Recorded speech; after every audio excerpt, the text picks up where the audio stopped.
kehebohan di luar dari sistem DPR itu adalah bagian daripada juga mencederai hak DPR. Kita dipusingkan dengan orang-orang yang tidak memiliki kompetensi. Kompetensi apa yang dibawa? Saya sampaikan bahwa saya ikuti bagaimana TNI dimandulkan hanya karena pinjaman IMF.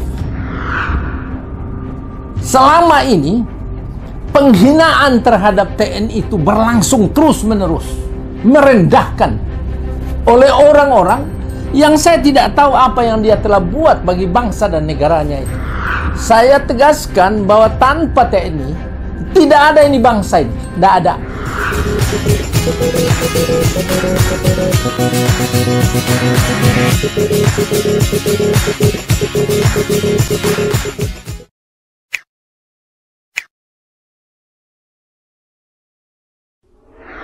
Dalam beberapa hari terakhir, pembahasan rancangan Undang-Undang TNI di DPR menjadi sorotan publik. Regulasi yang tengah disempurnakan ini memicu beragam reaksi, termasuk kritik dari berbagai pihak. Namun, di tengah hiruk-pikuk perdebatan ini, kita tak boleh melupakan peran penting TNI sebagai garda terdepan dalam menjaga kedaulatan bangsa. Dr. John Palinggi, pengamat intelijen dan militer yang telah mengikuti perjalanan TNI selama 38 tahun, menegaskan bahwa TNI adalah institusi yang tak tergantikan. Dr. John Palinggi, yang juga pernah dipercayakan menjadi Dewan Analis Strategis BIN ini menegaskan, tanpa TNI, tidak ada bangsa ini. Mereka telah berjuang dengan segala keterbatasan, namun tetap setia di garis depan demi tegaknya negara. Menurut Dr. John Palinggi, yang pernah menjadi tenaga ahli pengajar Lemhanas ini, mengatakan sejarah mencatat, TNI selalu hadir di setiap ancaman yang mengintai negeri ini, dari menangani gerakan separatis, melawan terorisme, hingga membantu korban bencana alam. Semua dilakukan dengan penuh dedikasi, meski penghargaan yang mereka terima seringkali tak sebanding dengan pengorbanannya. Revisi Undang-Undang TNI bertujuan menyesuaikan regulasi dengan perkembangan zaman, tanpa mengubah esensi tugas utama mereka. Dr. John Palinggi, yang pernah menjadi moderator dan presenter kampanye pemilu dialogis 16 hari di seluruh media televisi pada tahun 1997, ini menjelaskan bahwa beberapa penyesuaian seperti peningkatan peran dalam keamanan maritim dan penanganan narkotika adalah respons terhadap ancaman yang semakin kompleks. Menurut Dr. John Palinggi, Ketua Harian Badan Interaksi Sosial Masyarakat, BISMA, TNI tidak pernah meminta lebih. Mereka hanya berharap mendapatkan hak yang layak sesuai undang-undang. Namun, dengan atau tanpa itu, mereka tetap setia mengabdi. Ia juga mengkritik keras pihak-pihak yang kerap merendahkan TNI. Dr. John Palinggi, Ketua Umum DPP Asosiasi Rekanan Pengadaan Barang dan Distributor, Ardin, menegaskan, sebelum mengkritik, tanyakan pada diri sendiri, apa yang telah kita lakukan untuk bangsa ini, sementara TNI, tanpa banyak bicara, terus bekerja dan berkorban. Lebih dari sekadar kekuatan militer, TNI juga aktif dalam operasi militer selain perang, mulai dari menjaga objek vital nasional, membantu korban bencana, hingga menjalankan misi perdamaian dunia.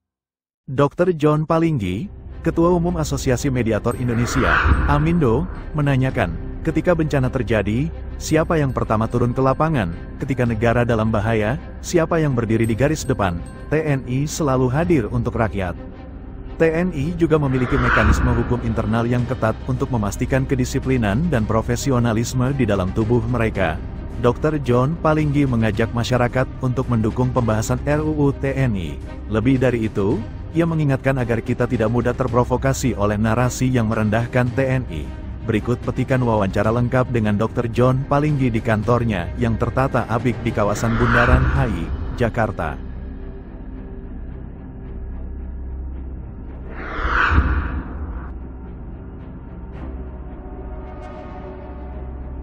Saya lihat dalam 1-2 hari ini agak heboh.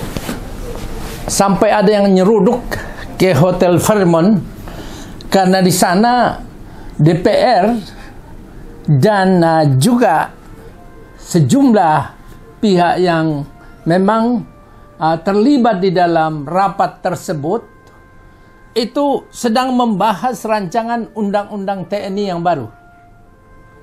Dan mereka butuh Saya ulangi, mereka butuh tempat istirahat saat maraton membahas hal itu. Saya sampai saat ini sudah mengamati TNI selama 38 tahun. ABRI dan TNI. Saya sudah ngamati dan saya sudah lihat kiprahnya, sudah rasakan, bahkan sudah nikmati prestasi TNI terhadap masyarakat, bangsa dan negara. Sudah ada. Saya tegaskan bahwa tanpa TNI tidak ada ini bangsa ini, tidak ada. Selama ini penghinaan terhadap TNI itu berlangsung terus-menerus, merendahkan oleh orang-orang yang saya tidak tahu apa yang dia telah buat bagi bangsa dan negaranya itu. Coba dicek satu-satu orang yang mulutnya kasar, merendahkan TNI itu, apa yang dia telah buat bagi bangsa dan negaranya. Sementara TNI mati masuk Taman Makam Pahlawan. Meminta tunjangan saja tidak bisa naik. Padahal di undang-undang itu dinyatakan diberi penghasilan yang layak. Tapi TNI menerima. Jadi saya merasa bahwa kehebohan di luar dari sistem DPR itu adalah bagian daripada juga mencederai hak-hak prerogatif DPR. Kita dipusingkan dengan orang-orang yang tidak memiliki kompetensi. Kompetensi apa yang dibawa? Saya sampaikan bahwa saya ikuti bagaimana TNI dimandulkan hanya karena pinjaman IMF. Apakah kita sekarang harus nurut terus kepada orang-orang itu? Orang-orang yang memberi pinjaman. Atau kemandirian bangsa ini harus kita miliki di bawah pimpinan Bapak Presiden Prabowo. Dulu sampai Kopassus tidak boleh ini, sampai marinir, sampai semua itu dikandangkan. Katanya kita menuju demokratisasi. Apa demokratisasi? Teman-teman yang heboh memprotes TNI itu, pernah enggak dia memprotes soal korupsi sampai mau tenggelam negara ini? Pernah enggak? Tahun 98 itu kredit macet 450 triliun. BLBI itu tahun 99 itu 145 triliun. Terus juga KLBI 650 triliun. Dan beruntun itu korupsi. Ratusan triliun. Teman-teman itu pernah enggak berpikir bahwa kalau mereka mensuarakan demokratisasi, di dalam demokratisasi itu ada hak kewajiban warga negara. Tapi tidak didapatkan karena koruptor merajalela. Teman-teman yang juga mengaku sebagai orang-orang NGO itu, ada enggak dia pikirkan ini? Penderitaan rakyat begitu kuat. Pernah enggak dia suarakan? Sementara TNI yang sudah berjeripaya dengan segala kekurangannya, tetap berada pada lini terdepan supaya negara ini tetap tegak. Memang di dalam Undang-Undang 34 2004, tugas TNI itu adalah menegakkan kedaulatan negara, mempertahankan keutuhan wilayah, negara kesatuan berdasarkan Pancasila dan Undang-Undang Dasar, serta melindungi segenap bangsa dan seluruh tumpah darah Indonesia dari ancaman gangguan keutuhan bangsa negara. Ada indikasi bahwa ada upaya untuk tidak mengutuhkan negara ini. Saya mengamati dengan cermat situasi yang dialami oleh TNI. Mereka panas dingin bercampur marah. Marah, saya ulangi, bercampur marah dalam hati tapi tidak diutarakan karena ada Sabta Marga Sumpah Prajurit yang melarang. Jadi di dalam pengabdiannya itu mereka menderita perasaan, tetapi tugas-tugasnya lancar, terkoordinasi dan tercapai dengan baik. Kita tidak ada, saya tidak ada di kantor ini, saya tidak pakai jas, saya tidak pakai apa kalau tidak ada itu TNI. Coba aja Undang-Undang 34 tahun 2004 itu kan dikatakan itu tugas pokoknya itu TNI tidak dilakukan operasi militer untuk perang. Saya kira ini tidak usah dibahas. Itu memang demikian. Nah, selain itu operasi militer selain perang itu ada bermacam-macam. Ya, ada sampai 14 tugas TNI di sana. Ya, kalau bisa saya bacakan satu-satu itu. Yang pertama, mengatasi gerakan separatis bersenjata. Yang lalu dilarang. Sampai semua ya yang mengusulkan ini orang-orang yang tinggal tidur di kamar, kemudian hanya ngomong aja besar, tapi apa yang dibikin? Saya tidak setuju saudara mengatasnamakan adalah masyarakat sipil. Saya masyarakat sipil, jangan atasnamakan saya. Jadi yang kedua, mengatasi akte teroris. Yang ketiga, mengamankan wilayah perbatasan. Yang keempat, mengamankan objek vital nasional yang bersifat strategis. Pembangkit listrik, telekomunikasi, pelabuhan, dan lain-lain apa yang bersifat strategis. Strategis artinya membawa makna berdaya guna manfaat bagi bangsa dan negara sebagai penghasilan pemerintah dan juga berlanjutnya investasi. Nah, yang keenam, melaksanakan tugas perdamaian dunia. 7, mengamankan presiden dan wakil presiden beserta keluarganya. Memberdayakan wilayah perbatasan dengan kekuatan pendukung secara dini. Yang ke-11 itu ya mengamankan tamu negara.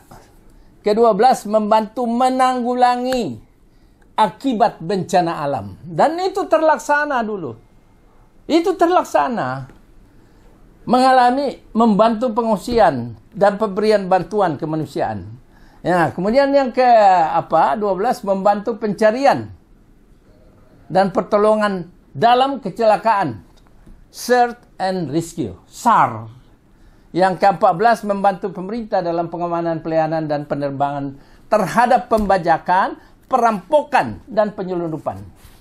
Nah, ada juga yang lain yaitu membantu tugas pemerintah di daerah. Itu terselenggara dengan baik. Membantu kepolisian negara Republik Indonesia dalam rangka tugas keamanan ketertiban. Jadi keamanan ketertiban itu polisi. Dia bantu kalau misalnya polisi ada masalah, di backup. Nah, di dalam 14 tugas sesuai Undang-Undang Nomor 34 Tahun 2004 ini, pada saat misalnya perubahan tugas TNI mengatasi aksi teroris itu diserahkan ke institusi lain dan juga mengamankan objek vital negara diserahkan kepada ini.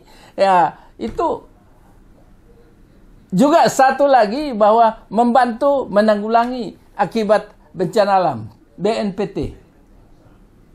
Jadi diambil oleh BNPT.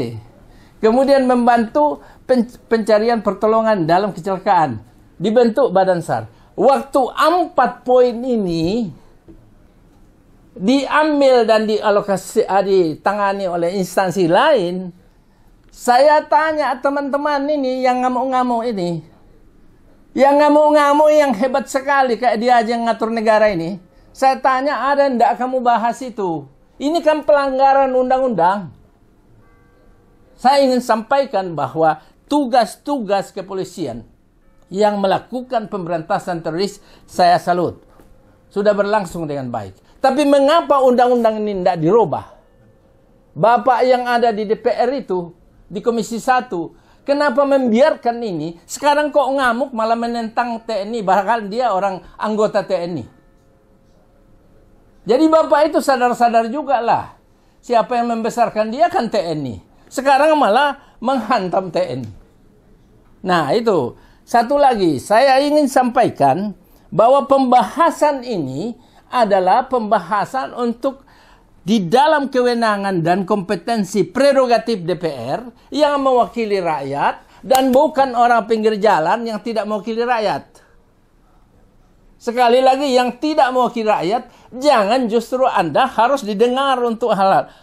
Sekali lagi saya bilang, semua rakyat, semua masyarakat bisa mengusulkan dan mengkritik. Tapi bukan dengan cara memaksakan kehendak. Dan kita dari dulu hanya repot gara-gara pinjaman luar negeri ini. Anasir-anasirnya di sini itu membuat repot sekali.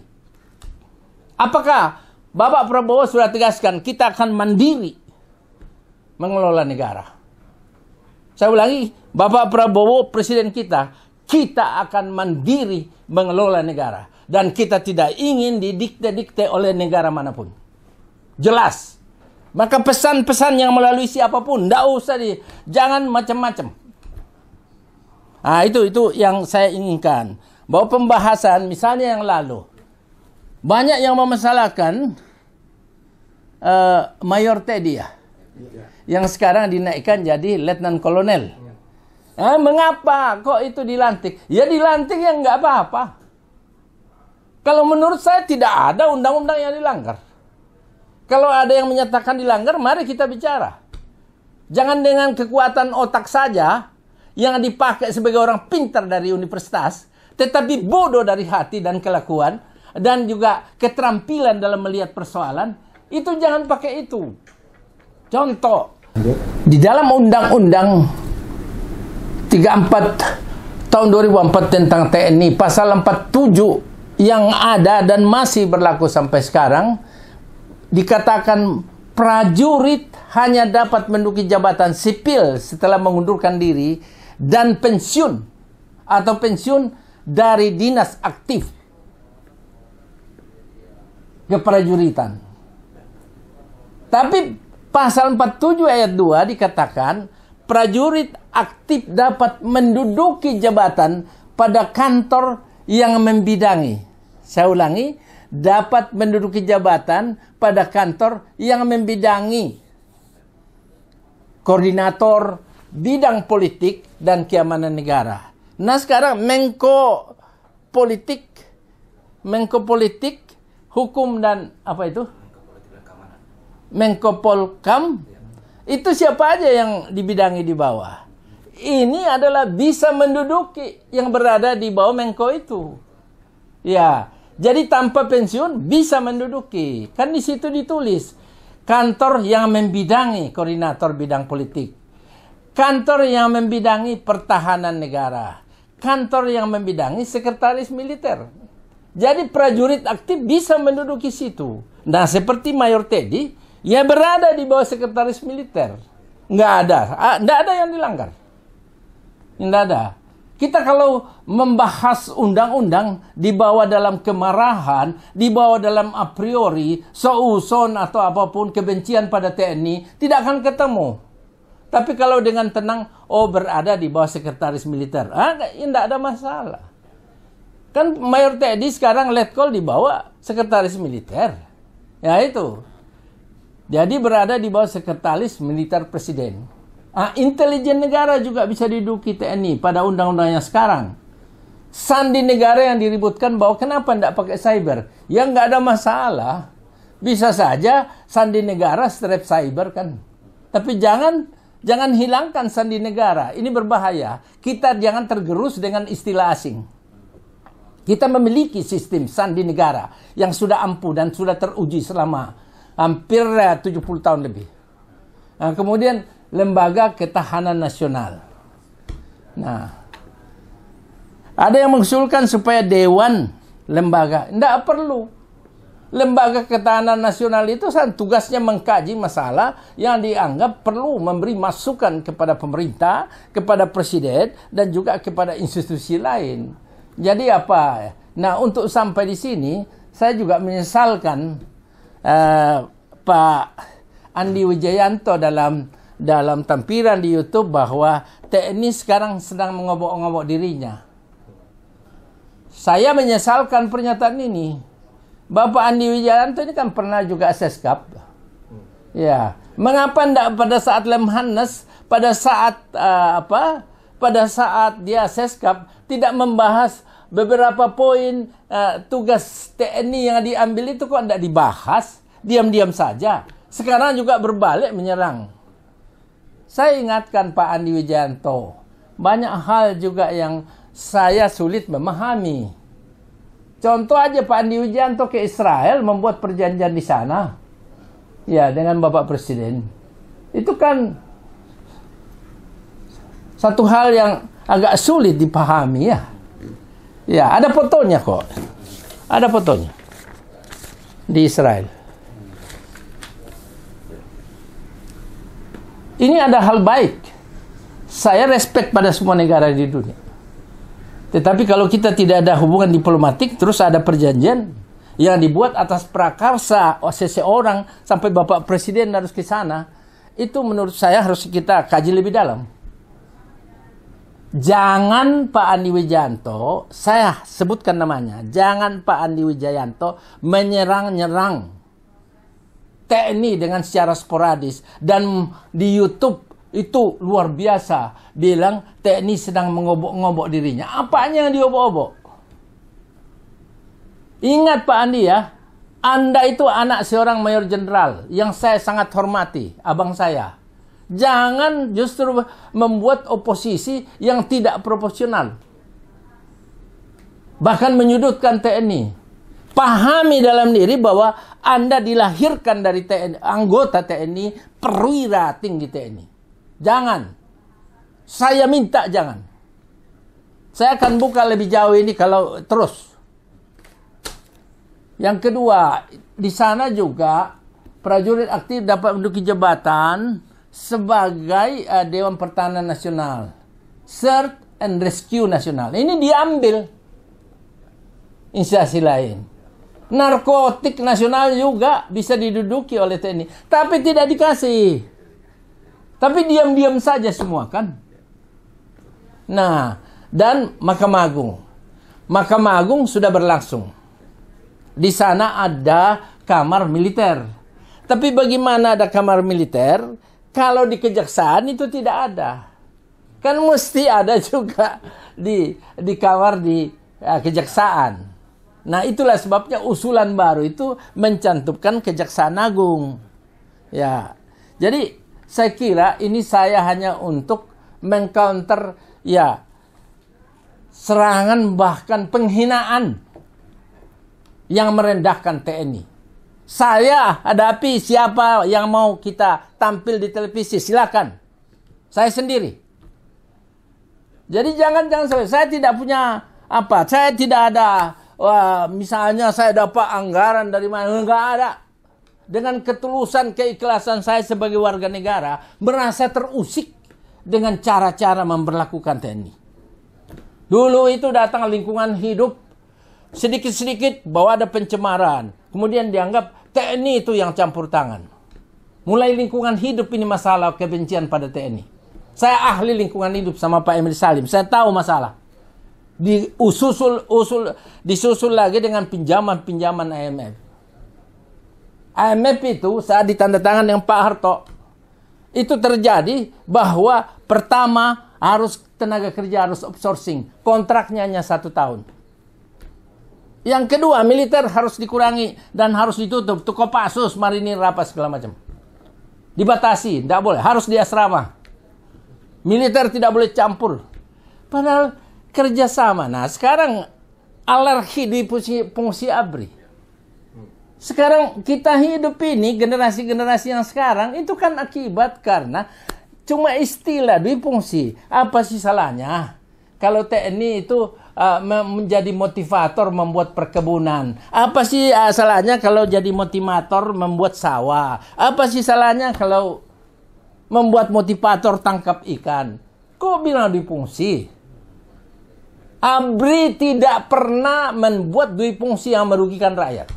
Tapi sipil yang membuat rugi sampai kita menanggung semua pinjaman dari 98 itu sampai sekarang. Itu sipil dan rakyat yang menanggung. Coba aja dibuka itu.